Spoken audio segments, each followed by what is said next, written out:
Hey there, John Hunter with Rel. We're back here. We've just launched the Classic 98 to an amazing response. It's a great piece, but we thought it'd be really fun to sort of show you what a contemporary system that is vintage could comprise. So we pulled together our Classic 98. Our good friends down at Upscale, who are the North American distributor for Tannoy, has loaned us this autographed Mini, which is a wonderful little piece. Now, Tannoy was formed back in 1927, and 20 years later, they patented this coincidental driver, and it is, to this day, in my experience, the best sounding of all the coincidental driver versions that are out there. There's a ton of people who stick metal dome tweeters for no apparently good reason in the middle of a perfectly good mid-range driver and ruin it. These actually sound fantastic. They are done by people who are long seasoned professionals. There's a sound to paper that is very natural and organic. And these little tiny speakers, they're really not very large, probably 12 inches tall, produce an enormous sound stage. They don't go particularly deep in the bass, but they make a huge spread of sound, which is actually kind of in keeping with the Classic 98, which, as you can see, I'm not a particularly large person.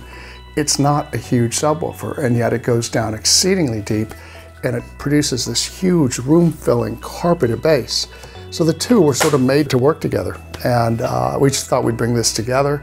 In a moment, we'll show you some video also of what is, at this point, approaching vintage status itself. It's my old Prima Luna tube amplifier from, I believe it's 2005. It's a wonderful little 45 watt per channel pure tube amplifier that just, again, sounds huge and effortless, even though it's not terribly expensive and complex. And so we thought it'd be kind of cool to share with you visions of what, there's a ton of stuff, all kinds of cool vintage stuff, everything from original Vandersteen 1Cs, 2Bs from back in the early 90s, you know, any number of good Klipschas. There's just tons of stuff you could be doing.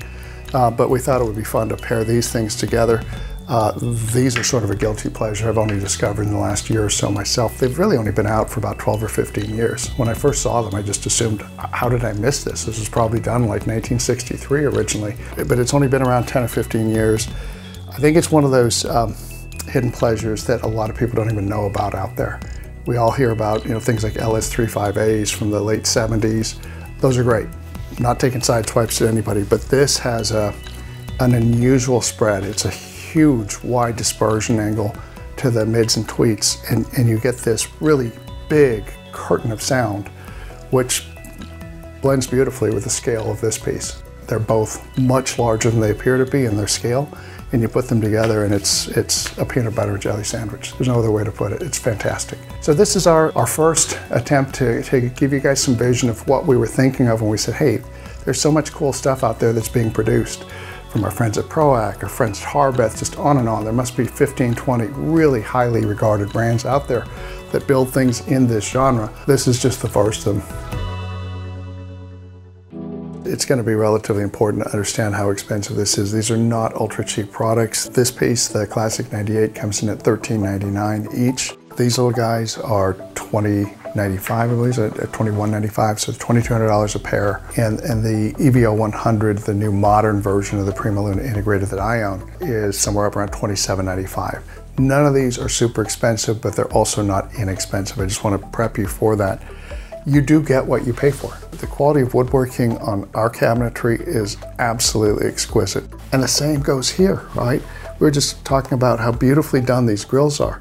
When I first got them, I was afraid to try and remove the grill. It fits so tightly and beautifully. And the joinery just on the grill is exquisite. A 90 degree with 45 degree cuts, it's absolutely perfect. You couldn't ask for anything more. So the pride of ownership is part of it. These are things that you can tuck into a library, a little unused second bedroom, and have a wonderful place to go and read a book, listen to some music, have a snack. It's a fantastic thing. And part of that is the ownership of working with long-lived companies that have been around doing this for a long time, making exquisite products. And every once in a while, you will walk up and just look at them and go, gosh, real human beings made this so beautifully, you know, 20 years ago, 30 years ago, in a few years. Everything here feels really expensively wrought and isn't. It is attainable.